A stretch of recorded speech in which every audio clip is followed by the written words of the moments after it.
Olá pessoal, tudo bem? Mais uma vez aqui com você e hoje com a nossa oitava lição, que é justamente a importância dos pais, né, na vida dos filhos. Como isso é importante. Eu não sei se como é a sua relação com o seu pai, né, mas todos nós temos o nosso testemunho, né? Se alguém perguntar, você, claro, vai dizer, né? Se foi boa, se foi ruim, como foi esse relacionamento? Esse relacionamento foi presente, foi ausente, aprendeu muita coisa boa com ele, ou foi uma coisa assim que, na verdade, gerou exemplos negativos, né, para você, para sua vida, para o seu envolvimento na sua própria família? Porque, claro, aquilo que nós aprendemos na nossa vida familiar, né, quando a gente ainda é criança, a gente leva essa bagagem com a gente, né? Então precisa muito da interferência de Deus para que Deus então possa colocar cada coisa em seu lugar, né? Muitas vezes é o filho homem que segue o exemplo, né? Que busca na esposa aquilo que foi a sua mãe. E da mesma forma a filha, né? Busca no seu futuro marido aquilo que viu no pai. Então muitas vezes a gente escuta falar a respeito de relacionamentos, né, nocivos, tóxicos, porque às vezes você teve uma experiência tão negativa e você às vezes não se dá conta, porque é algo que está interiorizado. Então você leva para a sua vida. E às vezes a gente ouve, né, pessoas perguntando: poxa, eu não sei porquê, parece algo repetitivo, né?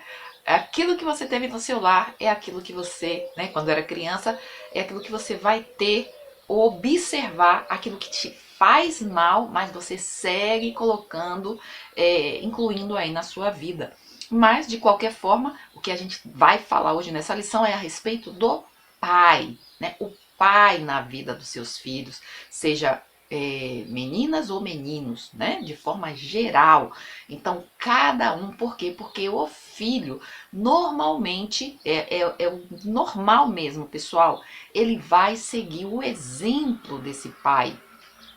E claro, o autor da revista ele coloca muito mais a vida, né, dando exemplo da questão familiar quando há essa liderança na igreja. Por quê? Porque o nosso texto bíblico vai tratar de dois personagens, né, de duas pessoas muito conhecidas que foram os profetas Eli e Samuel, né, pessoas que realmente eram pessoas muito dedicadas ao Senhor, tiveram suas famílias, seus filhos, mas infelizmente esses homens não foram espelho, né, positivo para com seus filhos, embora tenham sido pessoas muito dedicadas, mas o que a Bíblia fala e a gente vai ver hoje não foi uma coisa muito boa, né? Então é algo que a gente precisa. Eu não sei se você já é pai, né? Eu não sei se você está pensando, né, em ter a sua família, mas enfim, são coisas que nós precisamos aprender com a palavra de Deus.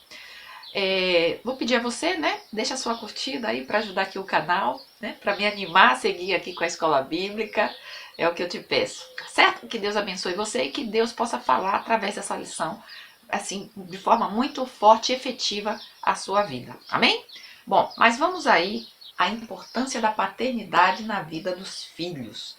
E antes de mais nada, pessoal, eu gostaria de comentar com você, porque eu tenho aqui registrado, como está, né, essa presença do Pai na nossa vida atual, né, nos nossos dias hoje. Né? A gente vai falar do passado, mas vamos saber como está hoje. O que você pensa? Né? O que você vê? O que você escuta? Né? Você mesmo na sua própria experiência, aquilo que você ouve. E aqui eu tirei algumas notícias, né, que a gente escuta muito porque me foquei muito na questão da estatística. E aqui a gente vê, olha, que a porcentagem de ausência dos pais, né, é maior que o 6% registrado em 2021, quando 96.282 crianças das 1.586.938 nascidas não receberam o nome do pai. Isso nesse ano, né, de 21. Em 2020 foram 1.581.404 nascimentos 292 mil pais ausentes. Um outro comentário aqui que eu vi esse ano de 2022 foi que o índice de pais ausentes bate recorde de registros durante 2022. Durante a pandemia, por dia quase 500 crianças são registradas sem o nome do pai, né? Só o nome da mãe. E não é, e aí segue, né? Porque a estatística é muito elevada, é muito grande, é assustadora, na verdade. Agora, é claro, aqueles filhos que, mesmo que tenham o nome do pai, não quer dizer que a presença do pai seja constante, né? Porque, na verdade, o que a gente vê é que mesmo famílias estruturadas, mesmo assim, a responsabilidade cai muito sobre as costas da mãe, né? O pai, muitas vezes, é um completo ausente, não se preocupa, né, em passar essa presença, né, de pai, né, a questão da hombridade, né, a questão dessa força masculina, da paternidade. E esse filho, então, ele cresce sem referência, porque nós somos justamente movidos pela referência, nós necessitamos uma referência, né? E aí, então, é que acontece dos filhos se perderem, né? O que a gente tem visto muito hoje na nossa sociedade. Bom, mas hoje a gente vai tratar de dois, né? Esses dois homens, Eli e Samuel. O nosso objetivo é apresentar o conceito de paternidade segundo a Bíblia, ver os tipos de paternidade que são prejudiciais à família e destacar a importância e o valor da paternidade na vida, né, de uma criança. Vamos refletir, ensinar e motivar a prática de uma paternidade responsável, porque isso é um grande desafio hoje, né, na nossa atualidade. Infelizmente, alguns pais não assumem a responsabilidade paterna e muitas famílias clamam pelo cuidado, pelo ensino, pela disciplina de um pai presente e temente a Deus. Texto áureo. E vós, pais, não provoqueis a ira a vossos filhos, mas criai-vos na doutrina e admoestação do Senhor. Efésios 6:4. Nossa verdade prática, quando o padrão divino para a criação de filhos é negligenciado, as consequências são terríveis para a família cristã. Vamos ler nosso texto bíblico que se encontra em Samuel. Diz assim: Eram, porém, os filhos de Eli filhos de Belial, e não conheciam o Senhor, porquanto o costume daqueles sacerdotes com o povo era que, oferecendo alguém algum sacrifício, vinha um moço do sacerdote, estando-se cozendo a carne, com um garfo de 3 dentes em sua mão, e dava com ele na caldeira, panela, caldeirão ou na marmita. E tudo quanto o garfo tirava, o sacerdote tomava para si. Assim fazia todo Israel que ia ali a Siló.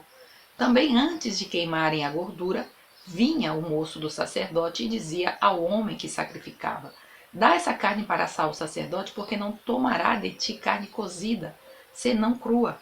E dizendo-lhe o homem: Queimem primeiro a gordura de hoje, e depois toma para ti quando desejar a tua alma.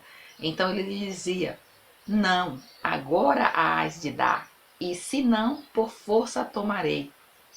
Era, pois, muito grande o pecado desses jovens perante o Senhor, porquanto os jovens desprezavam a oferta do Senhor. Era, porém, Eli já muito velho e ouvia tudo quanto seus filhos faziam e todo Israel, e de como se deitavam com as mulheres que em bandos se ajuntavam à porta da tenda da congregação. E ainda, e sucedeu que, tendo Samuel envelhecido, constituiu a seus filhos por juízes sobre Israel. E era o nome do seu filho primogênito Joel, e o nome do seu segundo Abias. E foram juízes em Berseba. Porém, seus filhos não andaram pelos caminhos dele, antes se inclinaram à avareza e tomaram presentes e perverteram o juízo. A nossa palavra, paternidade. Nosso primeiro tema, a paternidade dentro da família. Subtemas: a primeira família, a falta de autoridade no lar e os problemas de uma paternidade ausente. A primeira família. Após a queda, o primeiro casal criado, Adão e Eva, inicialmente gerou 2 filhos, formando assim a primeira família. No Brasil, a nossa sociedade ela é patriarcal, né? A família ela é conhecida justo assim, né? Cada um com seu papel definido. O marido, ele é o responsável, o pai, ele é o responsável pela manutenção da família, né? Para que eles tenham todas as coisas, que seja suprido de todas as suas necessidades. Tanto que também na visão bíblica, né, como a gente vê, Adão e Eva também tinham essa mesma, digamos, posição, né? Era algo ao qual o homem tinha a sua posição como supridor, como responsável, a mulher também na sua posição como ajudadora, né? Então era justo essa visão patriarcal. Essa era a visão de Deus, essa é a visão de Deus para a família, né? Biblicamente falando, só que a família ia muito bem a partir do momento em que a serpente entra, né, na vida deles, né, que eles se deixam enganar, e às vezes a pergunta é: qual seria a serpente, né, que hoje ela entra em nossas famílias para desestruturar essa organização, essa visão, esse anelo, né, desejo que é de Deus, do coração de Deus, para que a família cumpra o seu papel de uma forma eficaz, né? Por quê? Porque às vezes a gente acaba sendo influenciado, e aí eu diria, né, como esse exemplo aí do Jardim do Éden, né? Porque antes Adão e Eva era a família, né? O núcleo da família, homem e mulher, e cada um com seus papéis definidos. E hoje deveria ser dessa forma, mas a partir em que outros acabam entrando e desequilibrando, né? Isso que deveria ser a realidade hoje, acaba que a gente vê todo esse desastre na vida familiar qual a gente vê hoje, né? Ninguém sabe de verdade qual é o papel que precisa assumir. Então o marido acaba fugindo, né? O pai acaba fugindo das suas responsabilidades, porque não basta apenas você saber que você tem que fazer. Você precisa agir, você precisa fazer, não apenas ter esse conhecimento. Porque hoje o que acontece é que há os que sabem, mas não assumem e fogem, e por isso tantos filhos sem pais ou com pais ausentes, né? Pais que não estão aí dando todo esse apoio que uma criança, que um filho necessita. A mãe que assume a posição do pai, né? Acaba sendo mãe e pai, e muitas vezes deixa de ser mãe, né? Por quê? Porque ela está como que assumindo uma outra postura, uma roupagem que não é para ela, né? E acaba sendo esse peso sobre a mulher. E os filhos, claro, eles sentem porque eles não sabem qual é a referência, né? Qual a referência que eu devo seguir? A minha mãe? É pai? Né? Onde está o pai? E como eu devo me comportar? Então a coisa tá como a gente escuta falar, né? De pés para cima, né? Então, é justo porque a gente acaba permitindo, né, que outras coisas entrem no lugar daquilo que deveria estar totalmente sendo organizado. E não foi diferente na vida desses homens, né, os sacerdotes, Eli e Samuel, que agiram com Deus muito bem, mas que se deixaram levar por outras responsabilidades e fugindo à responsabilidade maior, que era justamente do trato com seus filhos. Veja que no nosso texto, tanto um quanto o outro tem seus filhos, e os seus filhos são reconhecidos pela, digamos assim, né, pela vizinhança, né, por aqueles que estavam ali cercando, que conhecia a realidade desses filhos e que avisava a seus pais, mas os seus pais faziam como vista grossa. Eles não chegavam a essa responsabilidade. Claro, a gente não precisa esperar que os filhos estejam crescidos para tomar uma posição. Os filhos, eles precisam desde pequenos saber qual a posição a qual eles têm que seguir, né? Qual o exemplo que eles têm que seguir. E como que eles fazem isso? É justamente pela presença do pai. E uma coisa que se comenta muito é que, por exemplo, né, os filhos de pessoas líderes de igreja, né? Muitas vezes há essa confusão, porque os líderes, eles dão muito mais atenção à igreja do que à sua própria casa. E a Bíblia, a palavra de Deus, inclusive lá em Timóteo, diz justamente que para que você seja um líder, primeiro você tem que ser um exemplo dentro da sua casa, né? Não é o contrário. Né? É primeiro a sua casa, porque se você não sabe conduzir a sua casa, como você vai saber conduzir uma instituição que é muito maior, com tanto mais pessoas, não é verdade? E ainda mais a questão do exemplo. Muitas vezes o que ocorre e que confunde esses filhos que já estão dentro de famílias cristãs, né, que a gente já poderia deduzir como uma família cristã, conhece a Deus, lê a palavra, tem os seus estudos, mas essas pessoas, né, elas ficam confusas. Por quê? Porque muitas vezes esses líderes, eles são uma coisa na igreja e na casa são outra. Ou seja, há uma incoerência. E o que se busca é justamente que você seja o mesmo. O filho precisa saber que o seu pai é o mesmo. Não importa onde ele esteja, ou na igreja, ou na rua, ou na casa, ele precisa ser o mesmo. Ele precisa ter uma vestimenta, uma cara, e não ter várias máscaras, né? Para cada posição, para cada lugar. Então, muitas vezes, isso que confunde tanto os filhos como o próprio casal, né? Que às vezes você escuta a mulher falar: na igreja, o meu marido é uma pessoa amável, dócil, gentil, alegre, mas dentro da casa é uma pessoa impaciente, né? Uma pessoa que não é tão gentil como demonstra ser na igreja. Então, precisamos pessoas que sejam coerentes naquilo a qual elas, né, dizem que crê. Se crê em Deus, ela precisa seguir aquilo que a palavra de Deus ensina, né? Ela precisa evidenciar na sua vida os frutos, né? O fruto do Espírito Santo.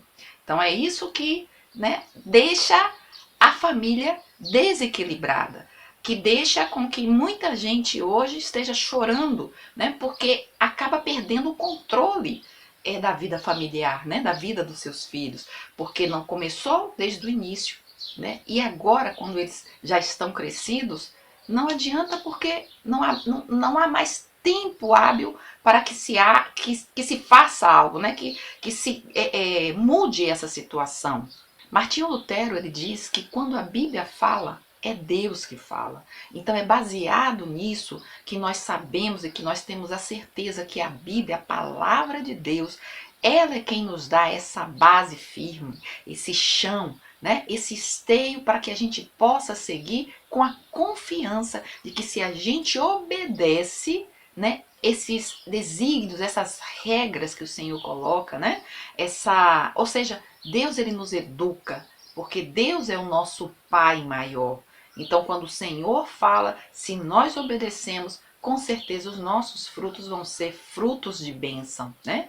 E muitas vezes o que acontece é que a gente acaba seguindo os nossos próprios passos, nos equivocamos, né? E, claro, depois nós não temos o fruto necessário, né? O fruto que realmente gostaríamos de colher. Veja que os filhos de Eli, né, Ofni e Finéias, podiam ser uma bênção, né, no ministério, mas, embora tivesse um pai que foi um bom profeta, um bom sacerdote, né, o que ocorreu é que eles eram conhecidos, como a gente viu no texto, como filhos de Belial, né? Então é um título muito pesado para que alguém assuma, e é justamente algo que é pervertido, algo que é inútil, algo que não serve para nada. Então eles eram pessoas, como diz, né, persona non grata.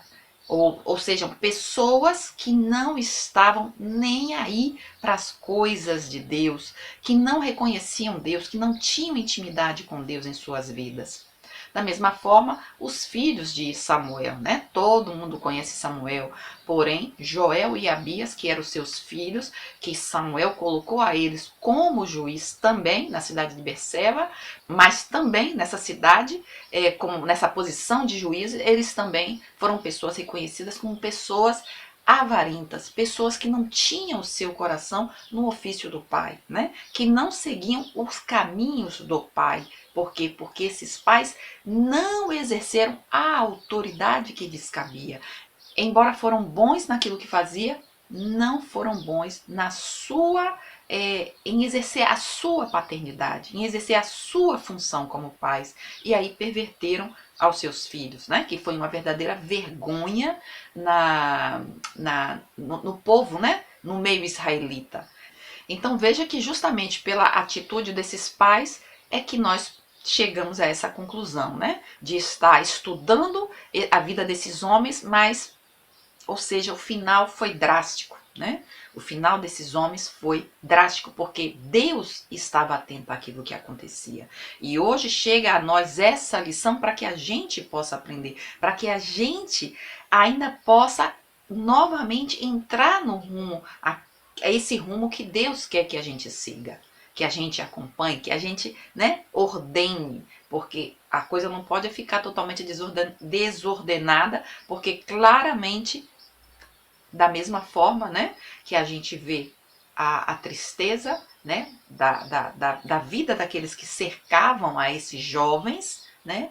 Ou seja, é a influência que essas pessoas, as quais nós somos responsáveis, vai passar para os demais, porque a vida segue, né? Mas e qual é o legado que eu, como pai, estou deixando, né, para a humanidade, para a sociedade, né, para as suas famílias que vão vir?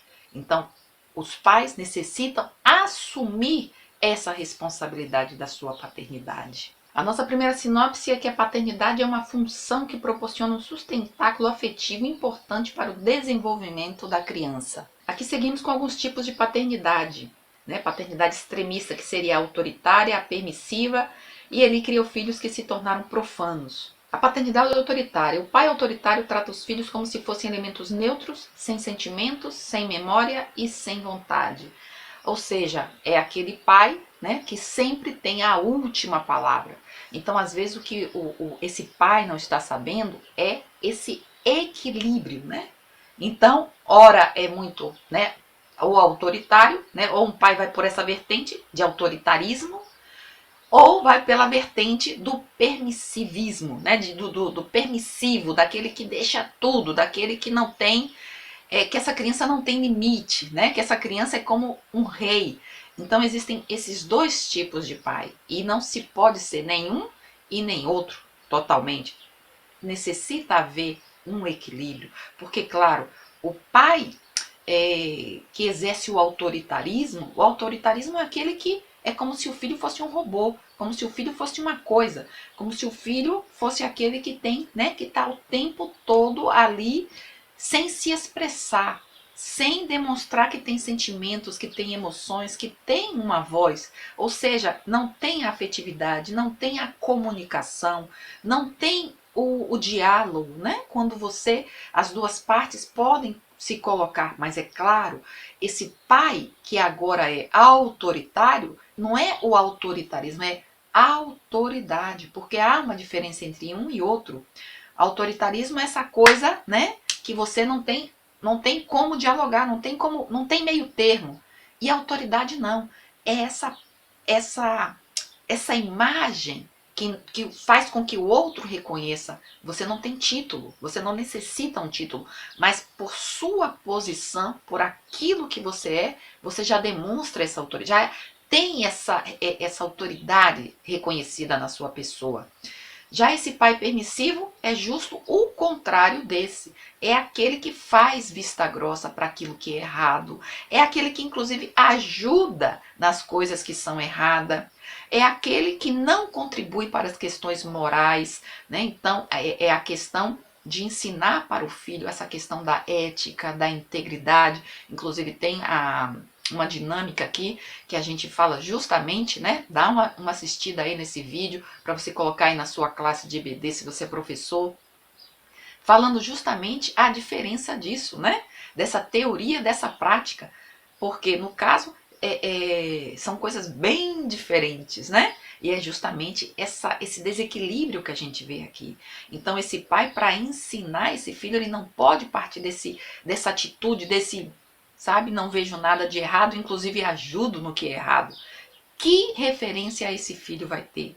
Veja que Eli criou filhos que foram reconhecidos como filhos profanos? Será que justamente a maneira que esse pai buscou não foi esse permissivismo, né? Esse permitir tudo, esse não ensinar, né, o que era certo, o que era errado, não ensinar esse respeito pelas coisas de Deus, né? Sabe, às vezes é um excesso de zelo, é um excesso de amor, e nem sempre o amor é dizer sim para tudo. O amor, ele está limitado em dizer não, né? E a gente vê que Deus nos ama tanto que muitas vezes a palavra de Deus tem passagens bíblicas que diz que esse amor de Deus é que nos dá não, né? Que carimba ali, não vou deixar, não vai passar, não vai acontecer. Por quê? Porque Deus, através do seu amor, que quer o melhor para nós, sabe muito bem nos colocar sob, né, algumas limitações. Então é isso que os pais precisam fazer, mas precisam fazer com amor. E a nossa sinopse é que a paternidade autoritária e a permissiva são prejudiciais à família. Bom, e vamos para o nosso terceiro tema, que é o fracasso de dois pais relapsos com seus filhos. Omissos para com os filhos, a isenção de responsabilidade de Eli e Samuel para com seus filhos e o tratamento inadequado.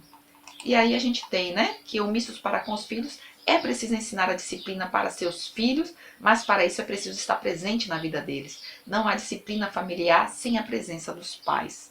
Então é justo o que a gente tem visto desde o princípio, né? Se a gente tem que passar para esses filhos uma boa educação, eu não posso dar essa responsabilidade para terceiros.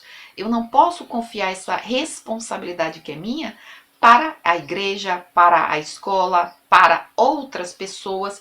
Essa responsabilidade é minha. Inclusive também está aqui essa dinâmica que está nesse vídeo de 3 dinâmicas para a sua aula, que você pode utilizar, que é justamente isso, né? Quando você dá essa responsabilidade, quando você não está presente, e muitos pais compram os seus filhos, né? Quando a falta da sua presença, ou seja, na sua ausência, esse pai, ele enche esse filho de presentes, ele enche esse filho de permissões, né? De permitir coisas a qual vai fazer com que ele se sinta menos culpado por não assumir a sua responsabilidade. E quando nós não assumimos a nossa responsabilidade, os nossos filhos se vão. Né? A gente não percebe, a gente não vê o que a gente está fazendo desses filhos quando nós não assumimos a nossa responsabilidade como pais. Então a isenção de responsabilidade de Eli e Samuel para com seus filhos, aqui eu destaquei que não se pode esperar que os filhos de líderes sejam punidos ou beneficiados por causa de sua filiação. Entretanto, seus filhos, antes de tudo, são filhos como outros filhos, que é justamente o que acontece, né? Todo filho que os seus pais são líderes, há uma pressão sobre esses filhos, né? Como que as pessoas, elas observam esses filhos como se esses filhos fossem santos, né? Como se esses filhos tivessem que ser perfeitos. E a gente precisa entender que se nós somos como igreja, nós precisamos dar esse apoio, né? Claro, nunca fugindo dessa responsabilidade. O pai é responsável.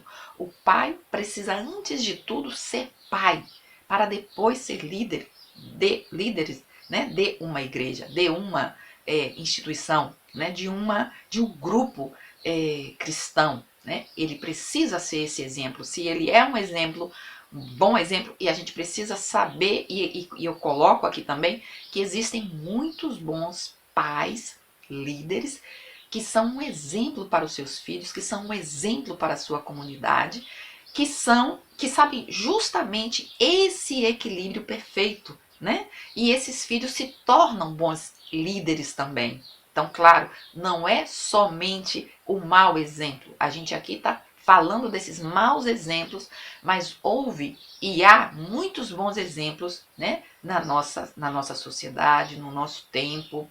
E veja, é um tratamento inadequado, né? Quando, como eu falei aqui, olha, há uma pressão natural com a família do pastor por causa da natureza pública da sua função. E claro, nós precisamos saber que crianças são crianças, que jogam, ou seja, Não existe uma unção especial, algo especial que vai fazer que porque uma pessoa seja filho ou filha de um pastor, de um líder, ele seja diferenciado dos demais. Não.